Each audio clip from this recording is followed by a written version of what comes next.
Buenas tardes, mi nombre es Mirna Rodríguez Terán, integrante del equipo Ancanómica, estudiantes de la licenciatura en Educación y Tecnologías para el Aprendizaje. En esta tarde nos encontramos con la maestra Leticia Terán Guzmán. Muchas gracias por aceptar esta entrevista. Buenas tardes, señorita. Mi nombre es Leticia Terán Guzmán. Soy profesora de educación primaria. Laboro en la zona 079, perteneciente a Teotitlán de Flores Magón, Oaxaca.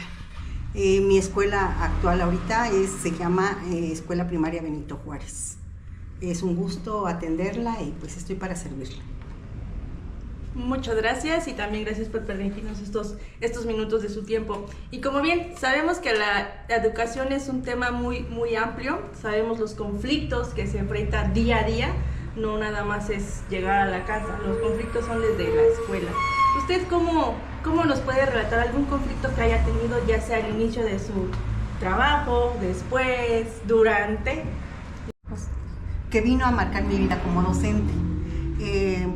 Se trata de un conflicto sobre una niña que presentaba problemas de conducta, fuertes problemas de conducta. Acoso a sus compañeros, groserías, y lo último, robo. ¿Qué hicimos nosotros, o como docente qué hice? Primeramente, en las primeras ocasiones, válgame la redundancia, tuvimos que hablar con la niña, hacerle ver que estaba haciendo mal, cómo se tendría que comportar en la escuela, pero reincidía. Entonces tuvimos que llamar a la mamá, platicamos con la mamá, le hicimos ver la situación de la niña, el comportamiento de la niña. La mamá aceptó y dijo, no, sí, conozco a mi niña, sé que es una niña problemática, yo voy a tratar de resolverlo en la casa. Y nosotros confiamos en esa situación, ¿no? De que ella iba a poner los medios para tratar de que su niña cambiara su conducta. Lamentablemente los papás a veces no entendemos que la educación viene desde casa.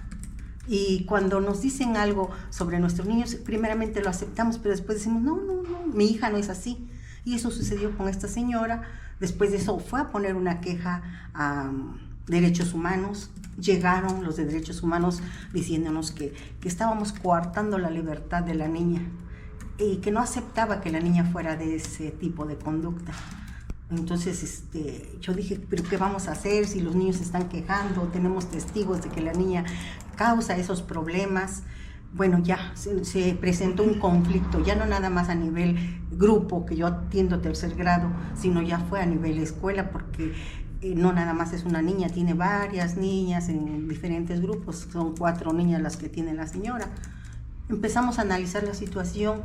Y es en donde nos damos cuenta que como maestros, aunque queramos resolver todo, no podemos, porque los problemas los vienen arrastrando desde casa. Empezamos a investigar y la señora estaba padeciendo un problema atravesando una situación de divorcio, separación, y todos esos conflictos ahora los demostraba la niña en la escuela. O sea, todo el problema que presentaba en casa venía a reflejarlo en la escuela. Y es ahí donde como maestros a veces ya no podemos hacer más. Ya no podemos porque se sale de nuestras manos. Allí entran otras instituciones que nos tienen que apoyar, como el DIF, como Derechos Humanos, en donde nosotros también tenemos que presentar pruebas de qué se puede hacer con ese tipo de actitudes con la niña, que ya la tiene baja por los conflictos que está viviendo. Entonces ese es uno de los puntos que a veces sí nos entristece como docentes, no poder hacer más por los niños. Ok, bueno, es un conflicto y un relato un poco... Es verídico, yo imagino que hay docentes que no estamos hablando a grandes rasgos, pero son millones que probablemente pasan por situaciones así. Ahora le voy a hacer unas preguntas. La primera pregunta la hace el compañero Andrés. ¿Bajo qué argumentos y pruebas recabadas se aborda de forma segura la problemática? ¿Qué nos puede decir? Bueno, en este caso, pues, ¿qué más pruebas teníamos? Que los niños siempre se estaban quejando. Que la niña ya me empujó. Que la niña me golpeó porque golpeaba a sus compañeros. Y la niña, a la que golpeaba, no sé, se ensañó con una. Y esa niña a la que siempre le pegaba, le jalaba el cabello, es una niña con problemas de aprendizaje. Así, y es más, no nada más a ellas, a mí como maestra, como docente, si yo le trataba de llamar la atención, me hacía caras, entre palabras me contestaba, o sea, había muchas pruebas. O sea, nosotros como maestros tampoco vamos a señalar nada más, a decir, oye, te estás portando mal nada más porque la vi o me cayó mal. No, simplemente tenemos que analizar, porque no era nada más una niña, 2, 3 niñas. Me está haciendo esto esta niña, ya me jaló los cabellos, ya me quitó los colores. Entonces va uno recabando. A veces pasa uno las cosas sencillas, las pasa uno, por ejemplo, ay, si te hizo un gesto, pues no la veas. O si te dijo una palabra, no le hagas caso. Tratamos de aminorar las cosas, ¿no? Pero cuando ya rebasa los límites, cuando ya son golpes, pues nosotros como maestros ya tenemos que hacer algo, ya tenemos que tomar medidas y empezar la investigación del por qué la niña se comporta de esa manera.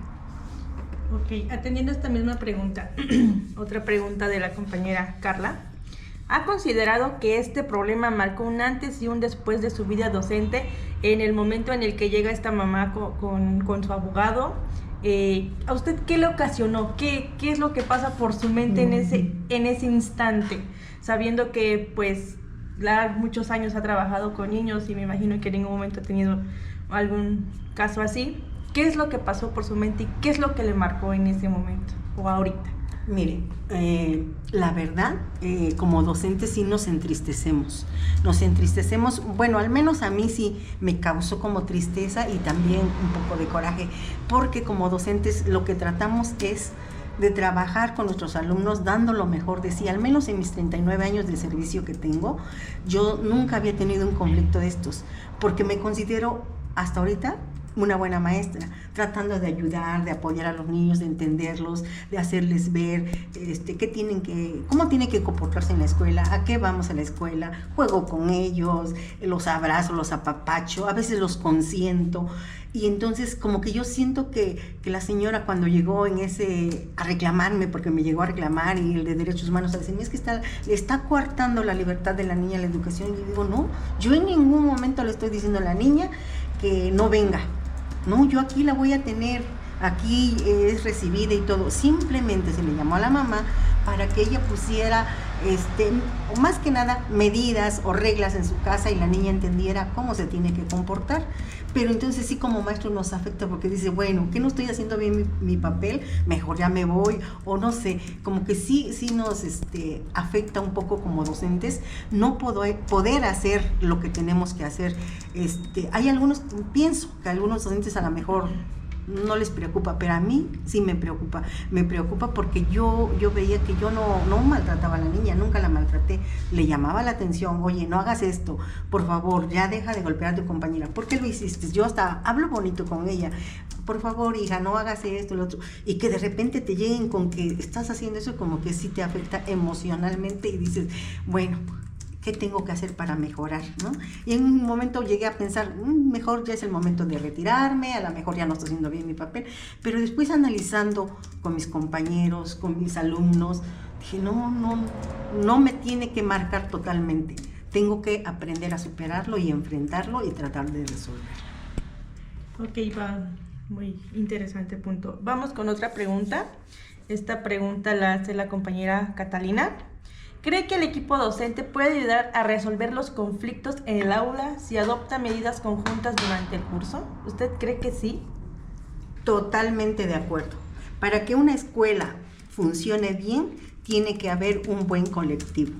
Y ese colectivo tiene que apoyarse en todas sus decisiones y en cualquier problema que se presente. Si como colectivos no estamos de acuerdo, no estamos trabajando a la par o entre todos, no va a funcionar. Como colectivo tenemos que estar unidos en las buenas y en las malas. Y sobre todo, desde el inicio tenemos que como establecer reglas para que cuando lleguen a inscribir bueno, eso es lo que hemos platicado ahora nosotros, desde el momento en que llegan a inscribir a sus niños, los padres de familia, tenemos que hacerles ver cuáles son las reglas de la escuela. A lo mejor nosotros, y yo así me he catalogado, que nuestra escuela como que son muy libres los papás, los dejamos y los apoyamos mucho, pero ahora estamos viendo que ya no debemos de ser así, que tenemos que tener reglas y todo el colectivo, todos los maestros tenemos que estar de acuerdo en cumplir primero nosotros como docentes y hacer cumplir también a los padres de familia en el reglamento que nosotros hayamos propuesto.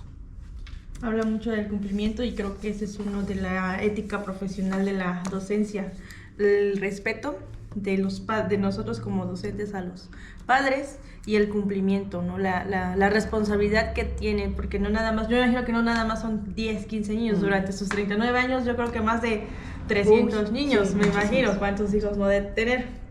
Ahora, otra pregunta que nos hace la compañera Roxana fue: ¿cuál fue el protocolo que aplicó para solucionar la problemática y con este se aleja de la realidad al aplicarlo? Bueno, sí se aleja un poco de la realidad. El protocolo fue investigar, tratar de solucionar, hablar con la mamá, hablamos con la mamá. Después establecimos lo que ahora se llaman convivencias escolar, ¿sí? Más que nada ya no le llamamos reglamento, porque hasta en eso los derechos humanos se meten. Ya no, reglamento no, porque es algo que está establecido y que los niños tienen que cumplir. No, ahora tomamos medidas de convivencia escolar, en donde los mismos niños propusieron cómo nos vamos a llevar, qué tenemos que hacer, cómo nos debemos comportar, que finalmente viene siendo como un reglamento, pero que ellos mismos lo van a hacer. Es el primer protocolo que hicimos, ¿no? Trabajar con ellos, hacerles ver, y a ver, ellos mismos van sacando cuáles son sus medidas o acuerdos de convivencia. El primer protocolo. El segundo, pues ya tuvimos que darlo a conocer, este conflicto que se tuvo en nivel grupo, darlo a conocer a todos los compañeros maestros en un consejo técnico y tomar las medidas. Ahora, ¿qué vamos a hacer? A ver, compañeros, vamos a tratar de como que apaciguar las cosas con los papás, pero también hacerles ver que no vamos a permitir que se nos falte el respeto a nosotros, que le falte el respeto a sus compañeros, y todos tenemos que trabajar en conjunto. De esa manera lo estamos tratando de sobrellevar para no hacer más grande el conflicto. También porque en la escuela donde yo trabajo, el contexto social es muy diferente. Tanto el contexto social como el contexto regional, son familias de muy escasos recursos, las madres tienen que salir a trabajar, a veces son familias disfuncionales, y todo eso pues los niños lo cargan y lo presentan en la escuela. Entonces tenemos que buscar maneras para poder hablar con ellos, y tanto con los niños como con los padres de familia, para que entiendan, y como maestros pues practicar lo que es la ética profesional, porque no nos podemos poner al tú por tú con ellos, no, al contrario, en su papel de docente, para que seamos respetados. Perfecto. Ahora, por última pregunta, ¿cree usted que los padres de familia trabajan éticamente sobre la educación de sus hijos de acuerdo al contexto que nos acaba de mencionar? Lamentablemente no. Al menos en mi lugar de trabajo, que es una colonia alejada del centro de la comunidad de Teotitlán de Flores Magón, esa ya es una comunidad muy grande, pero el lugar en donde se ubica mi escuela, como yo le mencioné antes, la verdad, ¿cómo les podré decir? Es una colonia que se formó por personas que vinieron de varios lugares. Entonces, en primera, ni siquiera tienen como identidad. Y en segunda, la mayoría de ellos no trabaja ¿cómo le diré?, en superarse a sí mismo. Para ellos nada más estudiar primaria, y siquiera a la secundaria llegan, y hasta ahí. Entonces los papás como que no les preocupa mucho la educación de sus hijos. A veces es triste ver la situación en que llegan los niños. Entonces yo digo, para ellos todavía no hay ética. Muchas veces pensamos nosotros, los maestros de ahí, para ellos la preocupación nada más es: ¿qué le voy a dar de comer mañana a mis hijos? Tengo que buscar la manera. Y ética, pues para ellos a lo mejor ni siquiera saben qué es la palabra ética.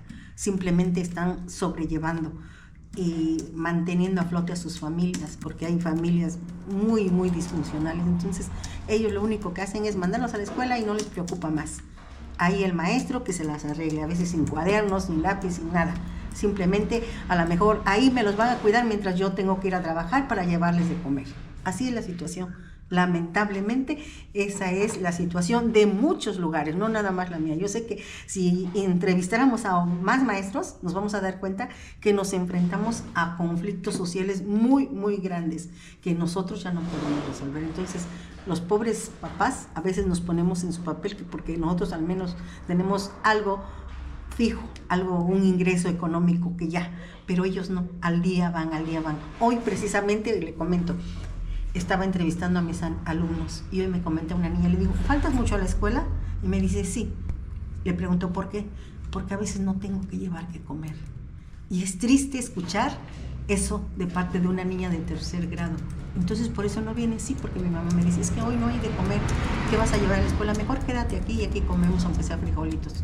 Entonces, son muchas situaciones que hacen que los papás no puedan, aunque ellos quieran, trabajar o aplicar la ética. Muy, muy interesante y muy crudo, ¿no? Muy crudo. Esa es la realidad que existe en estas comunidades y más en este estado de Oaxaca, Sierra, más que nada. Bueno, muchas gracias, le agradezco su tiempo y que me haya respondido a estas preguntas. Este trabajo es para entregar. Estamos hablando de la materia de ética profesional y le agradezco mucho que se haya tomado el tiempo. Gracias. Estoy para servirle y pues esto es un poco de lo mucho que vivimos los maestros día a día al cumplir con nuestra labor docente. Muchas gracias.